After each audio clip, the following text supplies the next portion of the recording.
नमस्कार जोहार, स्वागत है आपका डिजिटल झारखंडी समाचार में। सीएम चंपई सोरेन ने बड़ा ऐलान कर दिया है। अब झारखंड में होगी शिक्षकों की बम्पर बहाली और साथ ही सिपाहियों की भी होगी भर्ती। तो झारखंड में पारा शिक्षकों की सेवा शर्त नियमावली बदलेगी, निर्धारित होगा कट ऑफ। और झारखंड में 28,945 शिक्षकों को मिलेगा नया टैब। शिक्षा विभाग ने जारी किया नया टेंडर। तो जनजातीय एवं क्षेत्रीय भाषाओं के शिक्षकों की होगी बम्पर बहाली, 25,000 रुपए मिलेगी सैलरी। तो धनबाद में सामूहिक दुष्कर्म कांड में मुख्य आरोपित समेत 3 गिरफ्तार, 4 अब भी फरार। और झारखंड में गर्मी का भी रेड अलर्ट जारी कर दिया गया है। अगले 3 दिनों तक राहत नहीं तो वहीं 15 जून के बाद दस्तक दे सकता है मॉनसून। और झारखंड के कुछ जिलों में आज हो सकती है झमझमा बारिश। तो अब तक की तमाम बड़ी खबरों पे विस्तार से बात करेंगे, पर उससे पहले आपसे छोटी सी अनुरोध है कि कृपया वीडियो को एक प्यारा सा लाइक अवश्य कर दीजिएगा, क्योंकि आपका एक लाइक करना ही हमारे मेहनत का फल होता है। तो शुरुआत करते हैं आज की पहली और बड़ी खबर से।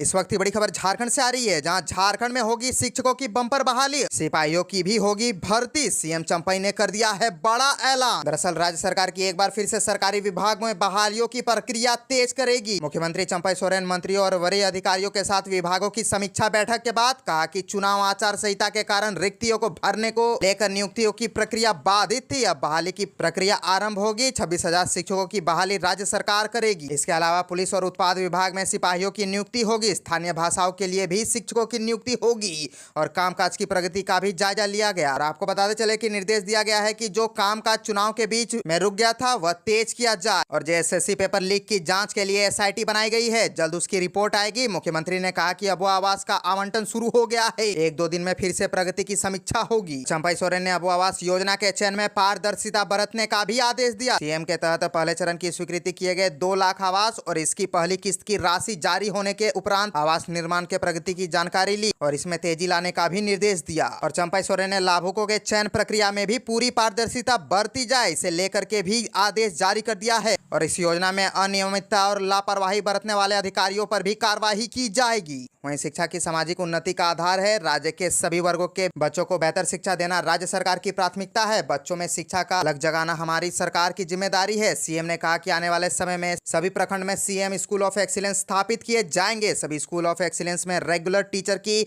नियुक्ति करेगी। झारखंड के पारा शिक्षकों की सेवा शर्त नियमावली बदलेगी, निर्धारित होगा कट ऑफ। दरअसल झारखंड में सहायक आचार्य सेवा शर्त नियमावली में बदलाव होगा। झारखंड एकेडमिक काउंसिल ने इस संबंध में स्कूली शिक्षा एवं साक्षरता विभाग में मार्गदर्शन मांगा है। सहायक अध्यापक सेवा शर्त नियमावली 2022 में शिक्षकों के मानदेय में बढ़ोतरी के लिए आकलन परीक्षा का प्रावधान किया गया है। और आपको बताते चले कि आकलन परीक्षा में सफल शिक्षकों के मानदेय में 10% की वृद्धि की जाती है। आकलन परीक्षा का प्रावधान उन शिक्षकों के लिए किया गया है जो झारखंड शिक्षा पात्रता परीक्षा पास नहीं है। आकलन परीक्षा में पास करने के लिए सामान्य वर्ग के शिक्षकों के लिए 40% व ओबीसी एसटी एससी शिक्षकों के लिए न्यूनतम कट ऑफ 35% निर्धारित किया गया है। नियमावली में ईडब्ल्यूएस व दिव्यांग अभ्यर्थियों के लिए कट ऑफ का उल्लेख नहीं किया गया है। ऐसे में दिव्यांग व ईडब्ल्यूएस कोटि के अभ्यर्थियों कट ऑफ निर्धारण की मांग कर रहे थे। पारा शिक्षकों के लिए कुल 4 आकलन परीक्षा लिए जाएंगे। पिछले वर्ष 1 परीक्षा ली गई थी। इस वर्ष भी परीक्षा की प्रक्रिया अभी शुरू नहीं हुई है। शिक्षा विभाग से मार्गदर्शन प्राप्त होने के बाद ही परीक्षा की प्रक्रिया शुरू की जाएगी। जुलाई के अंत तक आकलन परीक्षा की प्रक्रिया शुरू होने की संभावना है। अब झारखंड में जनजातीय एवं क्षेत्रीय भाषा के शिक्षकों की होगी बम्पर बहाली, 25,000 रुपए होगा वेतन। दरअसल जनजातीय एवं क्षेत्रीय भाषा प्रोत्साहन योजना के अंतर्गत जिले में बड़े पैमाने पर शिक्षकों की बहाली होगी और बहाली अनुबंध के आधार पर होगी। अनुबंधित शिक्षकों का मानदेय करीब 25,000 रुपए होगा। स्कूली शिक्षा एवं साक्षरता विभाग प्राथमिक शिक्षा निदेशालय के आदेश पर जिला शिक्षा अधीक्षक ने झारखंड शिक्षा परियोजना के माध्यम से शिक्षकों की आवश्यकता का सर्वेक्षण कराया है। झारखंड शिक्षा परियोजना के सर्वे में जनजातीय एवं क्षेत्रीय भाषाओं के लिए 250 से लेकर 900 तक शिक्षकों की आवश्यकता बताई है। और झारखंड शिक्षा परियोजना ने 4 फॉर्मेट के सर्वे कराया है। झारखंड शिक्षा परियोजना के अधिकारियों से मिली जानकारी के अनुसार जिले में कुल 1460 विद्यालय है। पहली से 5वीं कक्षा के लिए यदि 10 बच्चों का मानक बहाली होता है तो वैसे 13 जनजातीय और 386 क्षेत्रीय शिक्षकों को बहाल किया जाएगा। यदि प्रति कक्षा 30 से 39 तक नामांकन के आधार पर बहाली होती है तो वैसे में 205 क्षेत्रीय और 1 जनजातीय शिक्षक का चयन होगा। और आपको बता दें कि जिला शिक्षा अधीक्षक ने उपायुक्त के माध्यम से सर्वे की रिपोर्ट स्टेट को भी भेज दिया है और उपयुक्त शिक्षकों की बहाली प्राथमिक विद्यालयों के लिए होगी। ऐसी संभावना जताई जा रही है कि सप्ताह 10 दिन या उससे पहले ही बहाली को लेकर विज्ञापन का प्रकाशन कर दिया जाएगा। उसके बाद ही प्रक्रिया शुरू हो जाएगी। अधिकारियों का कहना है कि विधानसभा चुनाव की घोषणा से पूर्व बहाली की सारी प्रक्रिया पूर्ण की संभावना है। झारखंड में गर्मी को लेकर के पूरे राज्य में रेड अलर्ट जारी कर दिया गया है। अगले 3 दिनों तक राहत के कोई आसार नहीं है और 15 जून के बाद दस्तक दे सकता है मॉनसून। दरअसल झारखंड में गर्मी को लेकर मौसम विभाग ने आज 6 जगहों के लिए रेड अलर्ट जारी कर दिया है। जिन इलाकों में आज रेड अलर्ट जारी है उनमें गढ़वा, पलामू, पूर्वी और पश्चिमी सिंहभूम और सरायकेला खरसावा का इलाका है। इसके अलावा झारखंड के उत्तर पश्चिमी और दक्षिण पूर्वी भाग में रेड अलर्ट जारी किया गया है। इन इलाकों में भीषण हीटवेव का खतरा है, जिससे सतर्क रहने की अपील की गई है। इसके साथ ही कुछ जगहों पर ऑरेंज अलर्ट जारी किया गया है। ऑरेंज अलर्ट चतरा, लातेहार में है, जबकि राज्य के दूसरे हिस्से में येलो अलर्ट जारी किया गया है। राज्य के ज्यादातर हिस्सों में अधिकतम तापमान 42 डिग्री के पार रहने की संभावना है, जबकि न्यूनतम तापमान 28 डिग्री सेल्सियस के आसपास होगा। इधर मौसम विभाग ने साहेबगंज और पाकुड़ के कुछ इलाकों में बारिश की संभावना भी जाहिर की है। राज्य के दक्षिणी और मध्य भाग में भी बारिश की संभावना है। राज्य में पिछले 24 घंटे में कई जगहों पर गर्जन के साथ हल्के दर्जे की मध्यम बारिश हुई है। अभिषेक आनंद ने कहा कि 14 जून के बाद थोड़ी राहत रहेगी, लेकिन तापमान में ज्यादा कमी नहीं होगी। कोल्हान के इलाके में इस दिन भी रेड अलर्ट रहेगा। 14 जून के बाद ही पूर्वी और दक्षिणी इलाके में दोपहर के बाद मौसम बदल सकता है। पूर्वी और मध्य भाग में थोड़ी राहत मिल सकती है। झारखंड में 28,945 शिक्षकों को मिलेगा नया टैब। शिक्षा विभाग ने जारी किया नया टेंडर। दरअसल राज्य के प्रारंभिक विद्यालयों में कार्यरत 28,945 शिक्षकों को अगले महीने टैब मिलने की संभावना है।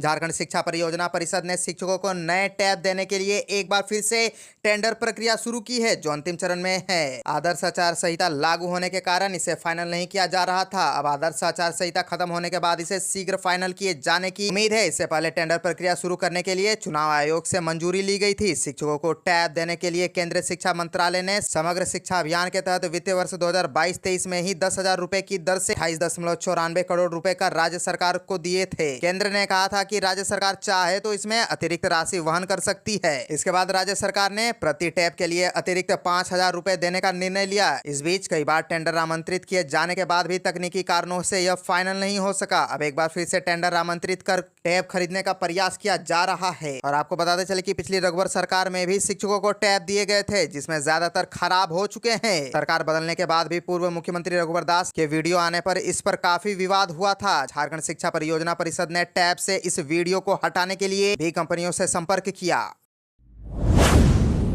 और एक बड़ी खबर धनबाद से आ रही है, जहां सामूहिक दुष्कर्म कांड में मुख्य आरोपित समेत 3 गिरफ्तार हो चुके हैं, 4 अब भी फरार। दरअसल धनबाद जिले के धनसरा क्षेत्र में 14 वर्षीय लड़की के साथ सामूहिक दुष्कर्म कांड मामले में पुलिस ने मुख्य आरोपित चंदन साव और 2 नाबालिग आरोपितों को गिरफ्तार कर लिया है। इन तीनों की गिरफ्तारी दहुआतांड़ में हुई है, जबकि अन्य 4 अब भी फरार है। इनकी गिरफ्तारी के लिए धनसार थाना पुलिस छापेमारी कर रही है। आपको बताते चले कि देर शाम पुलिस ने प्राथमिकी करने के बाद से ही आरोपितों को गिरफ्तार करने के लिए छापेमारी अभियान शुरू कर दिया था। इस घटना में दोनों नाबालिगों की अहम भूमिका रही है। पीड़िता ने बताया कि उसे स्टेशन से लेने के लिए दोनों आए थे। इन दोनों का असली नाम भी पीड़िता को नहीं पता था। इन दोनों ने ही पीड़िता को स्टेशन से लेकर मुख्य आरोपी तक पहुंचाया था। दोनों ही दहुआटांड़ के रहने वाले हैं। सामूहिक दुष्कर्म कांड की पीड़िता नाबालिग है, ऐसे में इसका मेडिकल जाँच कराया गया है और साथ ही बाल कल्याण समिति भी पीड़िता से बात कर सकती है। किशोरी अनाथ है, उसे चाइल्ड वेलफेयर कमेटी को सुपुर्द कर दिया गया है। कमेटी किशोरी की काउंसलिंग कर रही है। धनसार थाना प्रभारी मनोज पांडे ने बताया कि किशोरी के साथ दुष्कर्म की बात सामने आई है। आरोपियों को चिन्हित कर लिया गया है, उन्हें जल्द ही गिरफ्तार कर लिया जाएगा। कांग्रेस नेता राहुल गांधी को रांची की एमपी एमएलए कोर्ट में 6 जुलाई को अदालत में पेश होने का निर्देश दिया गया था। भाजपा नेता अमित शाह के खिलाफ टिप्पणी के मामले में कोर्ट ने उन्हें हाजिर होने का आदेश दिया है। आपको बता दें कि राहुल गांधी को मंगलवार को ही कोर्ट में पेश होना था, लेकिन कोर्ट की ओर से जारी समन राहुल गांधी को मिला है या नहीं, इसकी रिपोर्ट कोर्ट को नहीं मिली थी। इसके बाद अदालत ने 6 जुलाई की पेशी की तिथि निर्धारित की। बता दें कि एमपी एमएलए कोर्ट के समन को राहुल गांधी ने पहले हाई कोर्ट में चुनौती दी थी, जिसे हाई कोर्ट की ओर से पहले ही खारिज किया जा चुका है। राहुल गांधी के खिलाफ भाजपा नेता नवीन झा ने शिकायतवाद दायर किया था। शिकायतवाद में कहा गया है कि वर्ष 2018 में कांग्रेस के एक अधिवेशन में राहुल गांधी ने भाजपा के तत्कालीन राष्ट्रीय अध्यक्ष अमित शाह के खिलाफ आपत्तिजनक टिप्पणी की है। इससे उन्हें गहरी ठेस पहुंची है, जिसके बाद इस केस को चाईबासा में एमपी एमएलए कोर्ट में ट्रांसफर कर दिया गया था। इस मामले में फरवरी 2024 को अदालत ने राहुल गांधी के खिलाफ गैर जमानती वारंट जारी किया था, जिस पर रोक लगाने के लिए कांग्रेस के पूर्व अध्यक्ष ने हाई कोर्ट में याचिका दायर की थी, जिसके बाद हाई कोर्ट ने इस कार्रवाई पर रोक लगाई थी। रांची के 7 इलाकों में 60 दिन के लिए धारा 144 लागू, प्रशासन ने जारी कर दिया है आदेश। दरअसल रांची जिला प्रशासन ने शहर के 7 इलाकों में 60 दिनों तक निषेधाज्ञा लागू किया है। यह तत्काल प्रभाव से 8 अगस्त तक लागू रहेगी। इस संबंध में सदर अनुमंडल पदाधिकारी उत्कर्ष कुमार ने आदेश जारी कर दिया है। जारी आदेश में कहा गया है कि कुछ राजनीतिक दलों और संगठनों की ओर से जुलूस धरना प्रदर्शन करने की सूचना प्रशासन को मिली है। हाल के दिनों में ऐसे कार्यक्रम जाकिर हुसैन पार्क के बदले राजभवन काके रोड स्थित सीएम आवास के पास भी किए गए हैं। इससे सरकारी काम में बाधा होती है और यातायात व्यवस्था भी प्रभावित होती है। इसे देखते हुए धारा 144 लागू की गई है। आपको बताते चले कि 60 दिनों के लिए धारा 144 लागू की गई है। उनमें मोहराबादी स्थित सीएम आवास, पुराने सीएम आवास मोहराबादी की 4 दीवारी से 100 मीटर के दायरे में तो और राजभवन की 4 दीवारी से 100 मीटर की दायरे में और Jharkhand high court Nepal house Doranda project भवन HEC नए विधानसभा की 4 दीवारी से 500 मीटर की दायरे में रिम्स परिसर की जमीन पर अतिक्रमण करके बैठे लोगों के खिलाफ रिम्स प्रबंधन कार्यवाही की तैयारी में है। प्रबंधन का कहना है कि अस्पताल की जमीन पर 148 से ज्यादा अतिक्रमणकारियों ने कब्जा जमा रखा है। इसके अलावा कहीं परिसर की दीवार तोड़ दी गई तो कुछ स्थानों पर घर और दुकान तक बना ली गई है।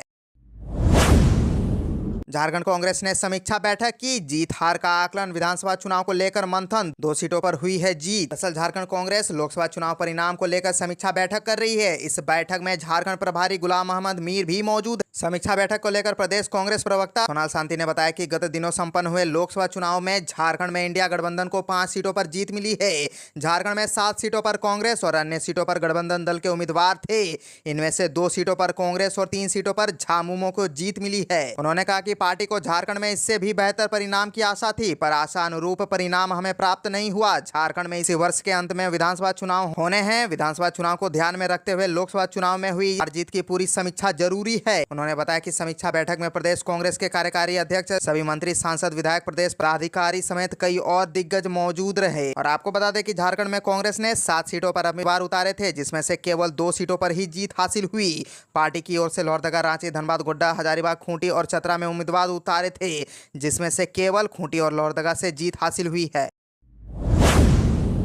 हेमंत सोरेन की जमानत पर हाई कोर्ट में अगली सुनवाई आज होनी है। झारखंड के पूर्व सीएम हेमंत सोरेन की जमानत याचिका पर सुनवाई हुई, जहां ईडी अपना पक्ष रखा। इस सुनवाई में ईडी ने कहा कि हेमंत सोरेन उन सबूतों से जुड़े हैं जो ईडी ने अलग अलग छापेमारी के दौरान बरामद की है। ईडी ने कहा कि बड़गाई अंचल के कर्मचारी भानु प्रताप के ठिकानों से जो कागजातों से भरा ट्रक बरामद हुआ था, उसमें कई ऐसे दस्तावेज है जो कि जमीन घोटाले से संबंधित है। हेमंत सोरेन की जमानत याचिका पर हाई कोर्ट के न्यायाधीश जस्टिस रघुवन मुखोपाध्याय की कोर्ट में सुनवाई हुई। इस दौरान ईडी ने कोर्ट में कहा कि छापेमारी के दौरान जो दस्तावेज बरामद हुए हैं वो हेमंत सोरेन से जुड़े हैं और हेमंत सोरेन का जमीन पर कब्जा था। दरअसल बड़गाई अंचल के सीईओ मनोज कुमार ने अपने बयान में कहा कि भानु प्रताप को जमीन का सर्वे करने का निर्देश सीएमओ के कार्यरत उदय शंकर और पूर्व सीएम हेमंत सोरेन के प्रेस सलाहकार अभिषेक प्रसाद पिंटू के कहने पर की। वहीं अभिषेक प्रसाद ने अपने बयान में कहा कि उन्होंने जमीन को लेकर जो भी निर्देश दिए वो हेमंत सोरेन के कहने पर। कोर्ट में हेमंत सोरेन ने पक्ष ने सबूतों पर सवाल खड़े किए हैं। ईडी ने आरोपों को खारिज करते हुए कहा कि जो सवाल उठाए जा रहे हैं वो बेबुनियाद है, क्योंकि झारखंड सरकार के कर्मचारियों की मौजूदगी में सभी सबूतों को सील किया गया था। जब्त हुए कागजातों की सूची सबका हस्ताक्षर लिया गया था।